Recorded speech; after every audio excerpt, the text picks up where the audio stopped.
Assalamualaikum warahmatullahi wabarakatuh. Dalam video kali ini akan melanjutkan untuk bab 1 mengenai dinamika perwujudan Pancasila sebagai dasar negara dan pandangan hidup bangsa. Ini adalah materi ketiga dari bab 1 ini.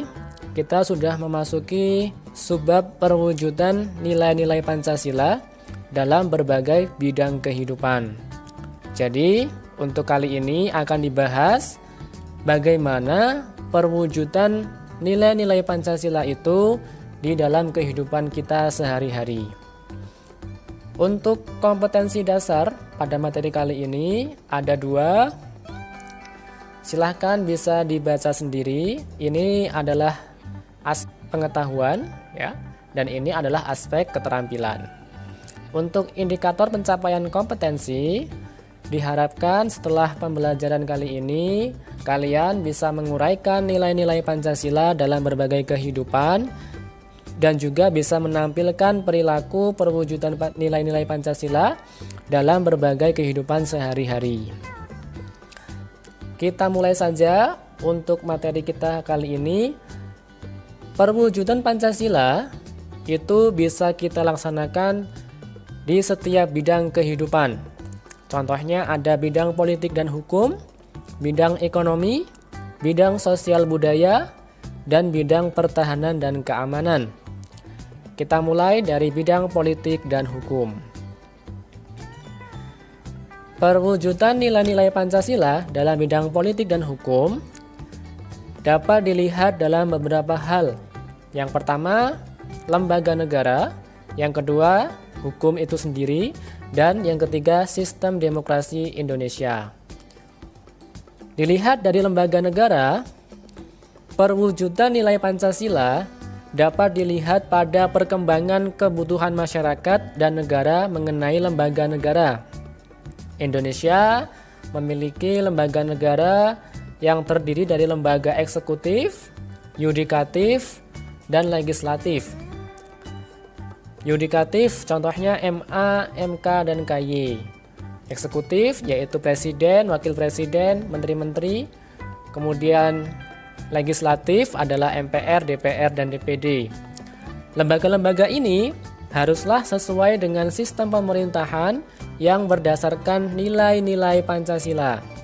Sehingga dari dilihat perkembangan Indonesia saat ini, seharusnya lembaga-lembaga negara tersebut bisa melaksanakan fungsi dan tugasnya sesuai dengan nilai-nilai Pancasila. Kemudian jika dilihat dari segi hukum, perwujudan nilai Pancasila dapat dilihat pada sistem hukum nasional yang berdasarkan Pancasila sebagai sumber dari segala sumber hukum. Jadi semua peraturan atau perundang-undangan yang berlaku tidak boleh bertentangan dengan nilai-nilai Pancasila, sehingga harus sesuai dengan nilai-nilai Pancasila. Kemudian yang ketiga adalah sistem demokrasi Indonesia. Perwujudan nilai Pancasila dapat dilihat pada demokrasi Pancasila yang mengutamakan musyawarah mufakat. Musyawarah dapat diartikan sebagai upaya bersama untuk mencari pemecahan suatu masalah. Kemudian, sistem pemilihan umum dalam demokrasi itu merupakan salah satu contoh perwujudan yang demokratis yang dikembangkan di Indonesia. Sehingga, jika ada pemilihan, entah itu pemilihan umum untuk memilih presiden, untuk memilih anggota legislatif, untuk memilih kepala daerah, itu seharusnya dilakukan dengan cara yang adil. Prinsipnya adalah luberjudil ya. Luberjudil itu berarti sudah sesuai dengan nilai-nilai Pancasila. Kemudian jika ada suatu masalah, seharusnya diselesaikan dengan cara musyawarah mufakat. Itulah penerapan sistem demokrasi di Indonesia yang sesuai dengan nilai-nilai Pancasila. Selanjutnya di bidang ekonomi. Perwujudan nilai-nilai Pancasila di bidang ekonomi bisa dilakukan dengan cara berbagai macam, ya. Berbagai wujud sistem ekonomi, baik yang sudah ada dalam masyarakat Indonesia maupun sebagai bentuk pengaruh asing, dapat dikembangkan selama sesuai dengan nilai-nilai Pancasila. Artinya, kita tidak bisa menutup sama sekali pengaruh dari asing atau pengaruh dari luar Indonesia. Selama itu sesuai dengan nilai-nilai Pancasila, maka kita bisa mengadopsi atau mengembangkan nilai-nilai dari luar tersebut. Dalam masyarakat saat ini sudah dikenal adanya bank, supermarket, mal, bursa saham, perusahaan, dan lain sebagainya. Semua lembaga perekonomian tersebut dapat kita terima selama sesuai dengan nilai-nilai Pancasila. Artinya juga tidak boleh bertentangan dengan nilai-nilai Pancasila. Itulah contoh di bidang ekonomi.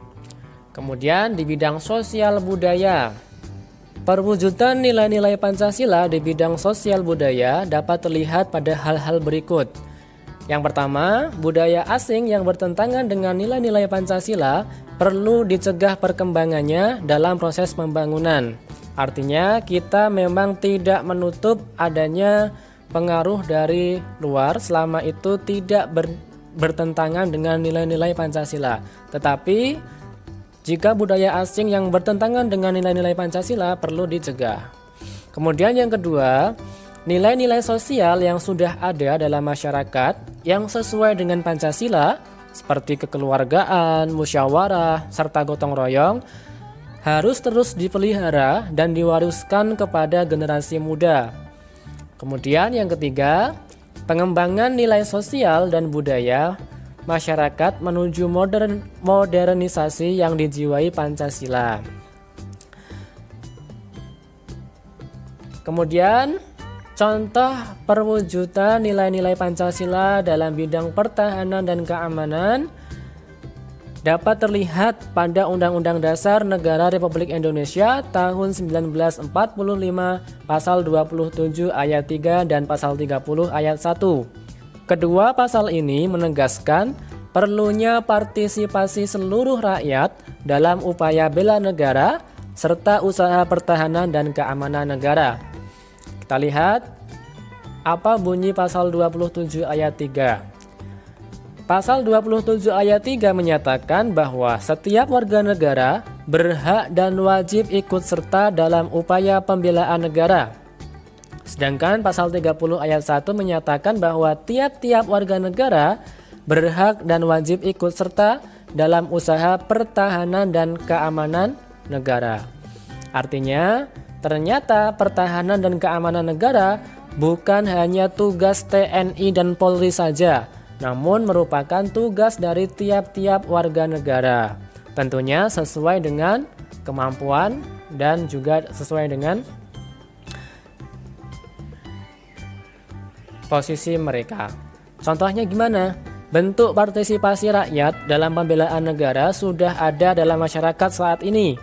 Hal tersebut dibuktikan dengan adanya kegiatan ronda malam atau sistem keamanan lingkungan atau Siskamling yang melibatkan masyarakat secara bergantian.